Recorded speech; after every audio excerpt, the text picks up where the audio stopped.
20 minute 20 खबर में आपका बहुत बहुत स्वागत है। आपके साथ मैं हूं स्वप्निल। अगले 20 मिनट में आपको राजस्थान की 20 अहम खबरों से रूबरू कराएंगे। तो शुरू करते हैं 20 मिनट में 20 खबरों का सिलसिला।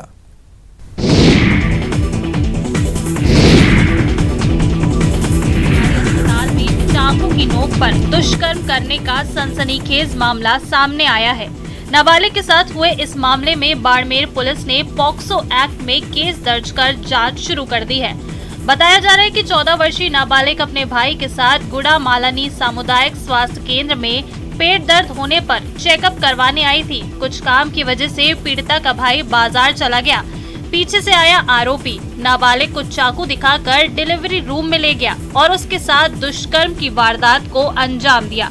वारदात 16 मई की है, लेकिन पीड़िता ने 3 दिन बाद 19 मई को गुड़ा मालानी थाने में आरोपी नासिर के खिलाफ मामला दर्ज करवाया है। पुलिस अब आरोपी की तलाश में जुटी है। ये गुड़ा मालानी थाना क्षेत्र की मामला है। इसमें ये घटना की जो दिनांक है वो 16/5 है। 2 दिन बाद में मुकदमा पंजीबद्ध हुआ है।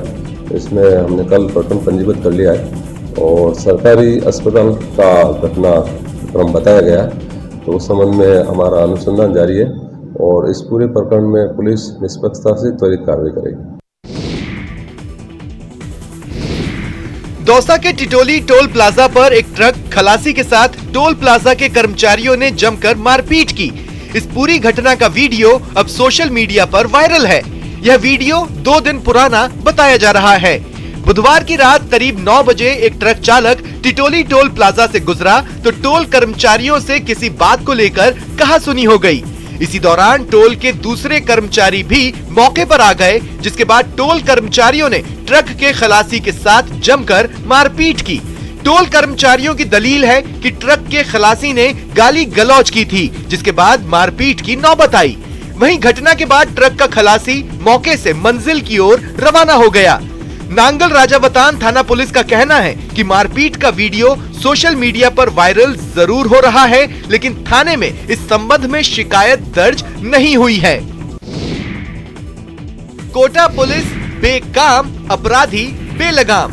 ये हम नहीं कह रहे। आपके टीवी स्क्रीन पर नजर आ रही तस्वीरें चीख चीख कर पुलिस के खत्म होते इकबाल की कहानी बयां कर रही है। ये देखिए, दिन के उजाले में 2 बाइक सवार फिल्मी स्टाइल में एक बाइक को ओवरटेक कर उसे गिरा देते हैं। रफ्तार ऐसी कि बस पूछिए मत, लेकिन उन लुटेरों की कोशिश नाकाम हो जाती है। तस्वीरें रामगंज मंडी बाजार की हैं, जहां दिन दहाड़े 2 बाइक सवारों ने कृषि उपज मंडी के एक मुनीम को लूटने की कोशिश की। मुनीम के बैग में 8 लाख रुपए थे। बाइक पर सवार बदमाशों ने मुनीम से बैग छीनने की कोशिश की। छीना झपटी में मुनीम भी गिर गया और दोनों बदमाश बाइक सहित गिर गए, जिसके बाद वहां मौजूद लोगों ने एक बदमाश को पकड़ लिया। हालांकि दूसरा फरार होने में कामयाब रहा। लूट की कोशिश की तस्वीरें वहां लगे सीसीटीवी कैमरे में कैद हो गई। फिलहाल पुलिस मामले की जांच में जुटी हुई है।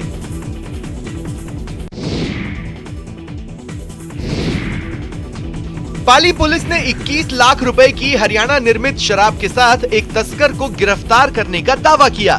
पाली शहर के ट्रांसपोर्ट नगर थाना पुलिस ने 211 कार्टन हरियाणा निर्मित अंग्रेजी शराब के साथ गुरुवार शाम को एक तस्कर को गिरफ्तार किया।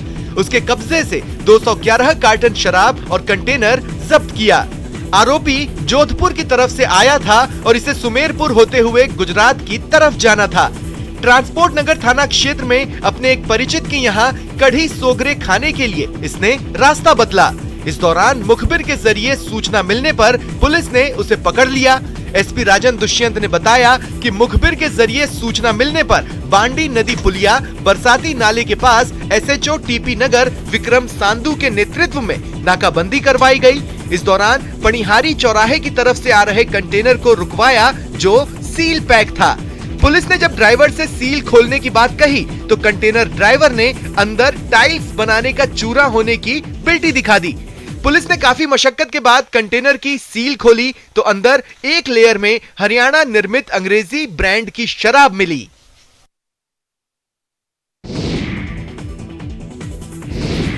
चूरू की पॉक्सो कोर्ट ने 7 साल की मासूम से दरिंदगी के दोषी को आजीवन कारावास की सजा सुनाई। साथ ही 50,000 रुपए का जुर्माना भी लगाया। मामला 2018 के तारानगर थाना इलाके का है, जब प्रताप सिंह राजपूत ने 7 साल की मासूम के साथ दरिंदगी की थी। गवाहों के बयानों और दस्तावेजी सबूतों के आधार पर पॉक्सो कोर्ट ने प्रताप सिंह राजपूत को दोषी करार दिया। पॉक्सो कोर्ट के विशिष्ट लोक अभियोजक वरुण सैनी ने शुक्रवार को बताया कि 19 फरवरी 2018 को तारानगर थाने में 7 वर्षीय बालिका की मां ने मामला दर्ज करवाया था कि उसकी नाबालिग बेटी शाम करीब 7 बजे दूध लेने जा रही थी। तभी रास्ते में शराब के नशे में धुत प्रताप सिंह ने उसकी बेटी को दबोच लिया और घिनौनी हरकत कर डाली। उस पर ऐसी वहशत सवार थी कि उसने नाबालिग लड़की के शरीर को जानवरों की तरह नोच डाला था। लड़की जब बेहोश हो गई तो आरोपी वहां से फरार हो गया। परिजन बालिका को लेकर सीएचसी गए, जहां से उसे चूरू के राजकीय भरतिया अस्पताल रेफर कर दिया गया। पीड़ित लड़की रात भर बुखार से तपती रही थी। टोंक के निवाई में पुलिस ने देह व्यापार के खिलाफ कार्रवाई की। जानकारी के अनुसार डीएसपी के नेतृत्व में डीएसटी टीम ने एक होटल से पीटा एक्ट के तहत 3 महिलाओं और 2 दलालों को गिरफ्तार किया है। गिरफ्तारी को लेकर थानाधिकारी अजय कुमार ने बताया कि गुरुवार शाम को 3 बजे डीएसपी रुद्र प्रकाश शर्मा के नेतृत्व में डीएसटी टीम बाईपास के एक होटल पर पहुंची। यहां होटल के कमरे में 3 महिलाएं मिली, जबकि एक व्यक्ति पुलिस को देखकर मौके से फरार हो गया। थानाधिकारी ने बताया कि तीनों महिलाओं को देह व्यापार के लिए बुलाया गया था। फिलहाल पुलिस मौके से फरार हुए आरोपी कालू माली की तलाश में जुटी है। मौके पर पहुंचे तो वहाँ पर जो 2 दलाल थे, शंकर माली और राम बजरंगी, उनको गिरफ्तार किया गया। इसके अतिरिक्त जो होटल संचालक जो बताया जा रहा है कालू माली, जो है वो मौके से फरार हो गया। 3 महिलाओं को भी जो है वहाँ से गिरफ्तार किया। महिलाएं जो है वो अलग अलग स्थानों से लाई गई। शुक्रवार को दौसा पुलिस ने मादक पदार्थों के खिलाफ बड़ी कार्रवाई की है। दौसा की बांदीकुई और कोतवाली थाना पुलिस ने बड़ी कार्रवाई करते हुए मादक पदार्थों के 5 तस्करों को गिरफ्तार किया और उनके कब्जे से 61.75 ग्राम स्मैक बरामद की। दौसा एसपी राजकुमार गुप्ता ने बताया कि कोतवाली थाना पुलिस ने 55 ग्राम स्मैक के साथ विनय खाती और महेश गुर्जर को गिरफ्तार किया है। आरोपियों के कब्जे से 50,550 रुपए भी बरामद किए गए।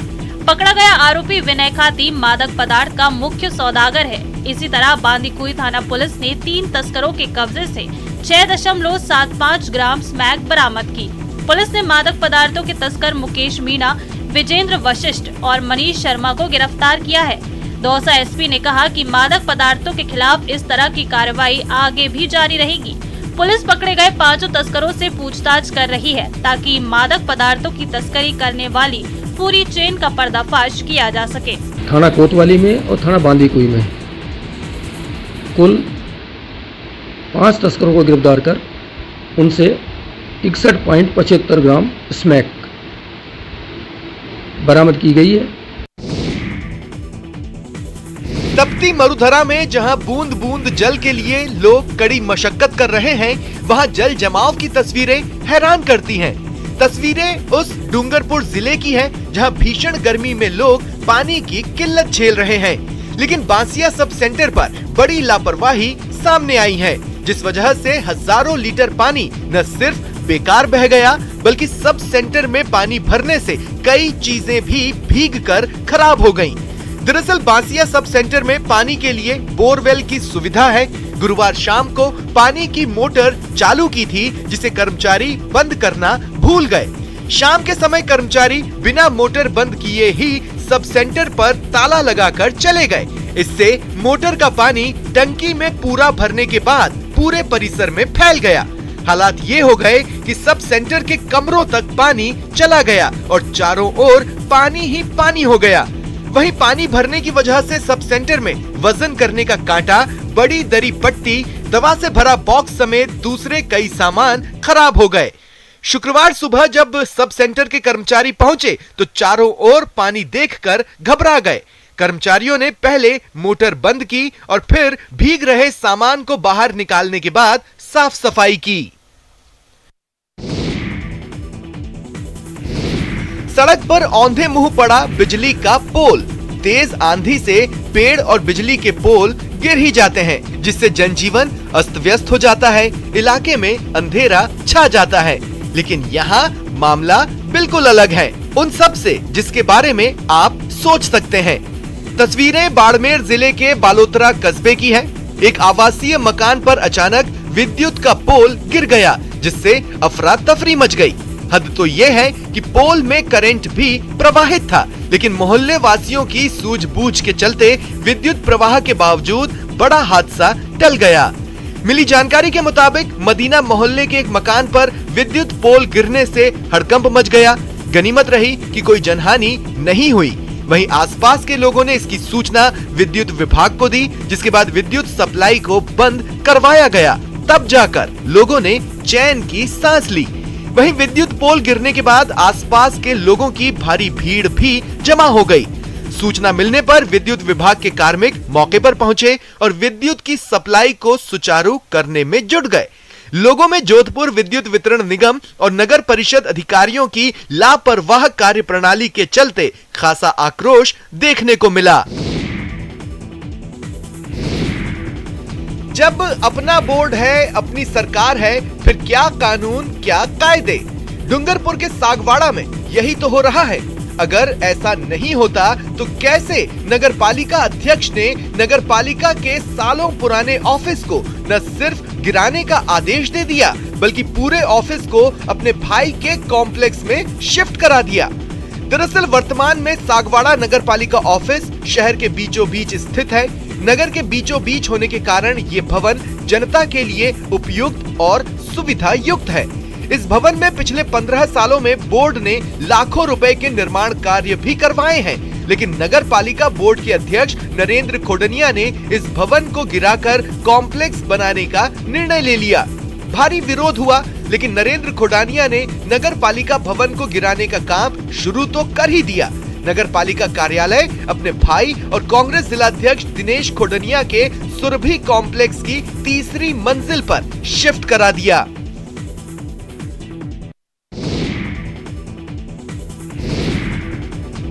ये भीड़ परीक्षार्थियों की है। दरअसल इन दिनों राजस्थान विश्वविद्यालय से संबंधित कॉलेजेस में परीक्षाओं का आयोजन किया जा रहा है, लेकिन दौसा के श्री संत सुंदरदास राजकीय महिला महाविद्यालय में अव्यवस्थाओं के चलते परीक्षार्थियों को भारी दिक्कतों का सामना करना पड़ रहा है। कई बार बिजली गुल हो जाती है, जिसके कारण परीक्षार्थियों को बिना पंखों के ही गर्मी में परीक्षा देनी पड़ती है। जबकि महिला कॉलेज में जनरेटर की व्यवस्था है, लेकिन वो करीब 5 वर्षों से खराब पड़ा है। इतना ही नहीं, परीक्षा कक्षों में लगे अधिकतर पंखे भी खराब हैं, जिसके चलते परीक्षार्थियों को दिक्कत हो रही है। वहीं परीक्षार्थियों की भीड़ के कारण उन्हें बरामदे में बिठाया जा रहा है, जिससे परीक्षार्थियों को लू के थपेड़ों का सामना करना पड़ रहा है। पानी की बात करें तो महिला कॉलेज में 2 वाटर कूलर हैं, जिसमें से एक खराब पड़ा है। ये हम गर्ल्स कॉलेज में एग्जाम देने आए थे। यहाँ पे पंखे कम ही थे, आगे को 2 ही पंखे लगे हुए थे, पीछे कम ही पंखे थे, 2 पंखे खराब हो रखे थे।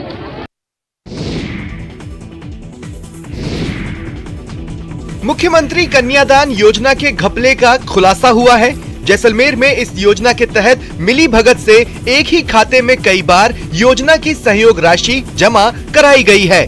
बताया जाता है कि लाभार्थी की जगह ई मित्र संचालक या फिर किसी और का खाता नंबर लिख दिया गया और उसमें सहयोग राशि जमा होने पर बंदरबाट कर ली गई।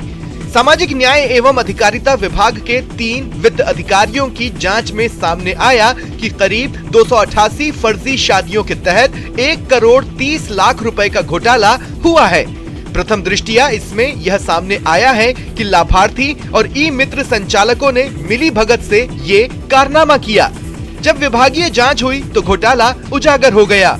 इसके बाद विभाग ने जैसलमेर के सामाजिक सुरक्षा अधिकारी हेमंत सैनी के साथ 2 और घपलेबाजों को सस्पेंड कर दिया है। जांच के पश्चात हमने संबंधित बैंकों से खाते का विवरण मंगाया है और उनके जो उन्होंने ऑनलाइन किया था ई मित्र पे, उसकी हमने उनकी जांच करके और जिनका डबल भुगतान हुआ या उन्होंने कोर्ट रसीद कोई दस्तावेज दिया है, उसकी हम रिकवरी की कार्रवाई हमने शुरू कर दी है। पाकिस्तान से जुटी राजस्थान की 1070 किलोमीटर लंबी अंतर्राष्ट्रीय सीमा पर पाकिस्तान की नापाक हरकत के साथ ही सुरक्षा बलों को तस्करों से जूझना पड़ता है। अब दूरसंचार विभाग तकनीकी रूप से सुरक्षा बलों की मदद कर रहा है, जिसकी मदद से राष्ट्र विरोधी गतिविधियों को अंजाम दिया जा रहा है। बाहर का जो विदेशी सिग्नल्स है उसको यूज करना, वहाँ की सिम अगर मिल रही है उससे किसी भी तरह की कॉल इंटरनेट सेवा करना एक दंडनीय अपराध है इंडियन टेलीग्राफ एक्ट 1885 के हिसाब से। बॉर्डर एरिया के मोबाइल फोन के IMEI नंबर के आधार पर फोन की call details, internet calls, social media activities को विभाग ट्रेस कर रहा है, जिसके आधार पर खुफिया एजेंसियों को अवांछित गतिविधियों पर अंकुश लगाने में मदद मिल रही है। वैश्विक महामारी कोरोना के 2 साल बाद अब प्रदेश में स्थिति सामान्य हो चुकी है। वहीं प्रदेश के स्कूलों में ग्रीष्मकालीन अवकाश भी शुरू हो चुके हैं, लिहाजा बच्चे समर कैंप में अपनी हॉबीज को एक्सप्लोर कर रहे हैं। प्रदेश के जवाहर कला केंद्र, आमेर महल और अन्य स्थलों पर समर कैंप आयोजित किए जा रहे हैं, जिससे बच्चे अपने कला को बारीकी से जान सकें और ग्रीष्मकालीन अवकाश का सदुपयोग कर सकें। कोटा में निर्माणाधीन विश्व स्तरीय पर्यटन स्थल चंबल रिवर फ्रंट पर चंबल माता की विशाल मूर्ति विधिवत पूजा अर्चना के साथ स्थापित की गई है। शुक्रवार को चंबल माता की प्रतिमा को स्थापित करने का शुभारंभ रिवर फ्रंट पर विधिवत पूजा अर्चना के साथ किया गया। जहां प्रतिमा स्थापित की जानी है, उसी स्थान पर प्रतिमा की चरण पादुका की पूजा अर्चना की गई। चंबल रिवर फ्रंट पर कई विश्व कीर्तिमान स्थापित किए जा रहे हैं, लेकिन सबसे ज्यादा आकर्षण का केंद्र चंबल माता की प्रतिमा है, जो जयपुर में तैयार की जा रही है। वियतनाम मार्बल से निर्माण की जा रही इस प्रतिमा की ऊंचाई 256 फीट रहेगी।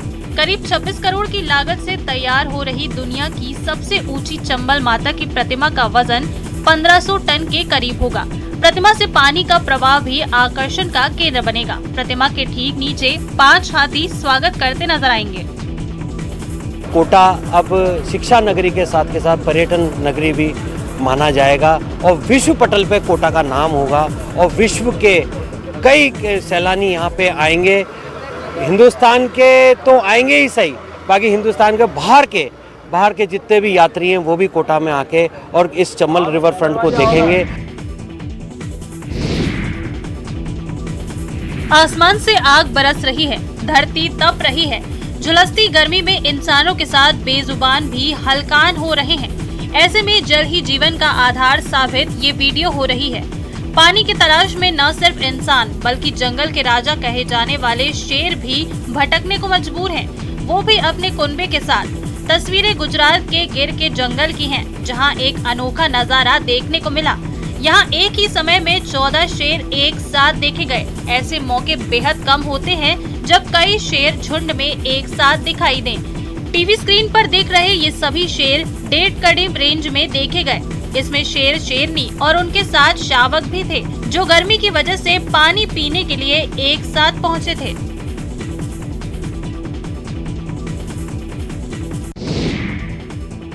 बूंदी के रामगढ़ विषधारी टाइगर रिजर्व में बाघिन लाने की तैयारियां तेज हो गई हैं। अभ्यारण्य में टाइगर T115 के आने के बाद जल्द ही बाघिन आएगी।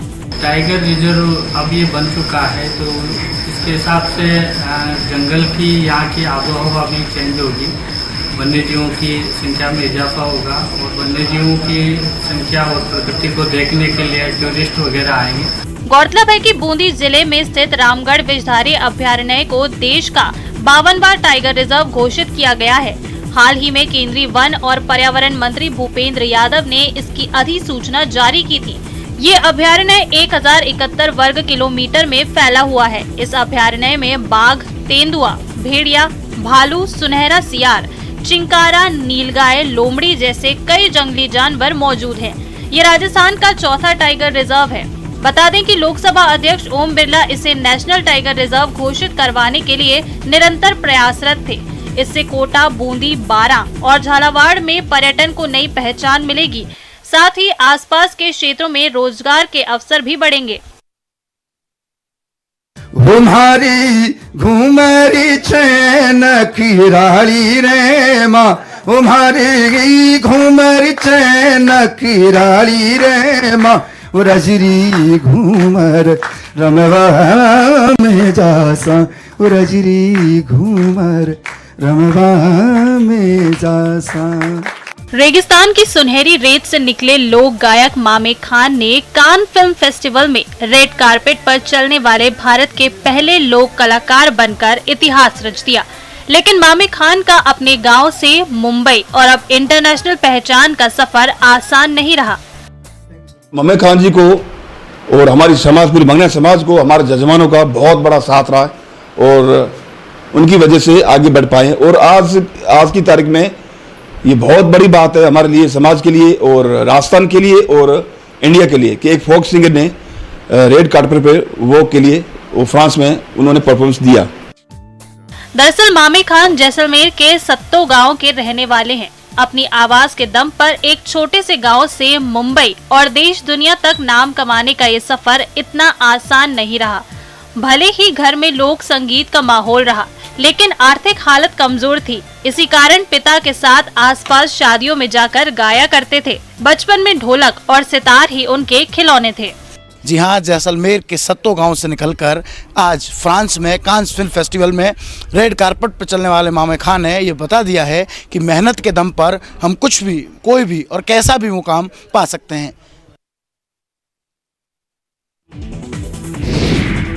कोचिंग सिटी कोटा को कैटल फ्री शहर बनाने और पशुपालकों के जीवन में आमूलचूल परिवर्तन करने वाली देव नारायण एकीकृत आवासीय योजना में पशुपालकों को शिफ्ट करने की तैयारियां अंतिम दौर में हैं। 22 मई से शहर के पशुपालकों को इस आधुनिक कस्बे में शिफ्ट किया जाएगा। अब वो शुभ घड़ी आ गई है जब पशुपालकों के जीवन में बड़ा बदलाव देखने को मिलेगा। आवारा मवेशियों से होने वाले हादसों से मुक्ति दिलाने में ये योजना देश के लिए प्रेरणा स्रोत साबित होगी। नगर विकास न्यास के सचिव राजेश जोशी ने देव नारायण